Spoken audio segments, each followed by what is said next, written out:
저는 헤드헌터입니다. 15,600명의 팔로워를 보유한 링크드인 인플루언서이기도 해요. 많은 기회들을 제안하고 제안받기도 하고 있습니다. 그러다 궁금증이 생겼어요. 직장인들이 링크드인을 잘 하려면 어떻게 하면 좋을까? 그래서 10수권의 책을 읽어보고요.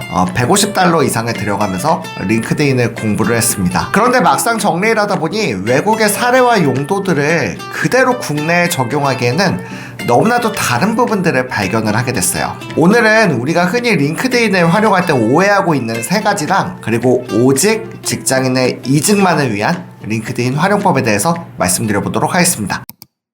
첫 번째는 내가 꼭 콘텐츠를 올려야 될까라는 질문이에요. 링크드인에 보면은 각계각층의 비즈니스 리더분들이 또한 실무자분들이 본인의 인사이트를 공유하시는 경우들이 많이 있으세요. 그렇다 보면 꼭 내가 콘텐츠를 올려야 되나라는 생각을 하시기 쉽습니다. 실제로 제가 외국의 여러 유료 콘텐츠들을 봐도요, 네트워킹이나 콘텐츠 업로드에 초점이 맞춰져 있는 것을 보게 돼요.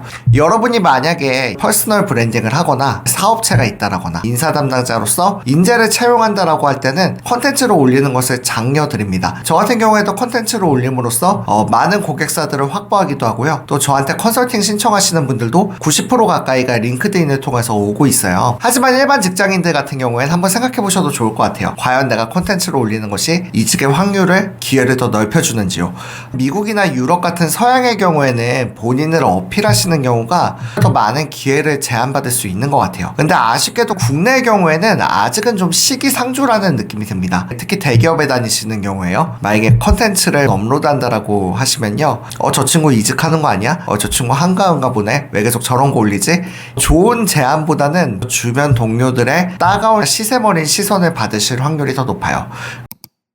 추천서를 꼭 받아야 될까요? 추천서라던가 이제 본인의 스킬에 대해서 좋아요를 받으시는 분들이 있으세요. 그런데 대부분 링크드인에 활발하게 활동하시는 분들을 봐도 이제 주변 동료가 추천을 하거나 좋아요를 누른 게 아니라 그냥 어떤 외국에 전혀 모르는 분들이 무분별하게 추천을 눌러주신 경우가 많이 있거든요. 한번 생각을 해보시면 좋을 것 같아요. 제가 어떤 포지션의 후보자를 추천해드릴 때 간혹가다 임원분들의 추천서를 받아서 내시는 경우가 있으세요. 특히 비서 포지션의 경우에 그런 경우들이 많이 있으신데요.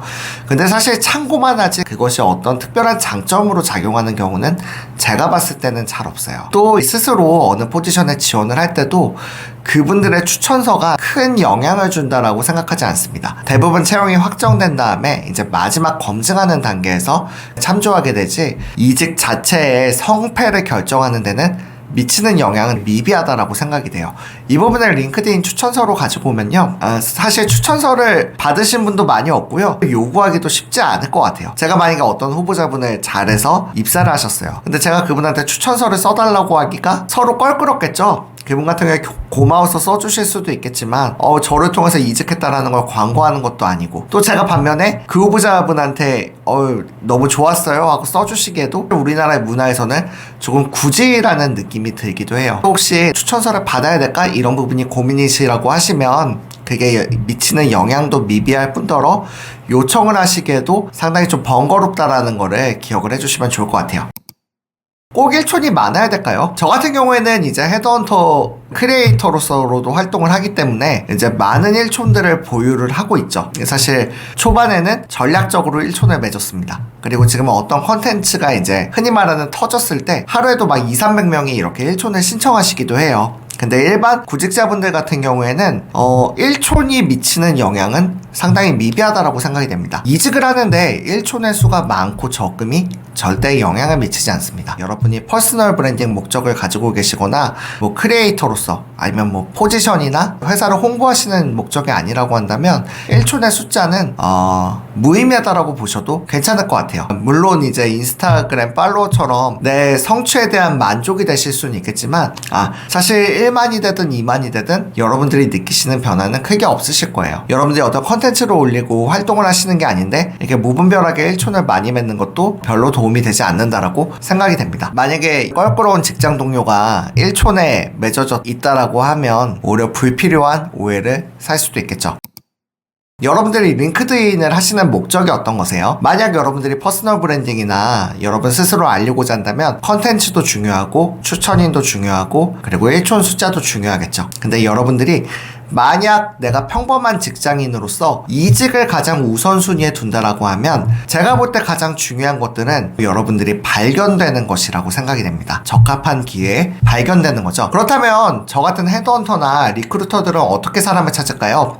저희들은 이제 고가의 비용을 내고 별도의 시스템을 사용을 해요. 리크루팅 라이트라던가 프로페셔널 계정들을 사용을 하는데 최소 $170, 거의 한 20만원 이상을 내면서 사용을 하거든요. 그때 저희가 보는 것들은 키워드 중심으로 보게 됩니다. 사실 링크드인은 모두에게 추천드리지는 않아요. 내가 어떤 포지션에 많이 지원을 하고 어떤 포지션에 많이 노출되기를 원하는지에 따라 다릅니다. 여러분들이 만약에 중소 중견기업에서 주로 이직을 하신다라고 하면 사실 사람인 자코리아만으로도 충분합니다. 왜냐면 헤드헌터, 이제 리크루터들은 모든 플랫폼을 다 활용하거든요. 그 말인즉슨 링크드인, 리멤버, 사람인, 자코리아 등 활용할 수 있는 모든 리소스를 활용을 합니다. 하지만 여러분이 만약에 지금 대기업에 재직 중이시라던가 여러분이 외국계에 근무하시고 계시거나 해외에서의 근무를 희망하신다라고 하면 그런 포지션들은 사실 국내 포지션에 올라와 있지 않은 경우가 다수잖아요.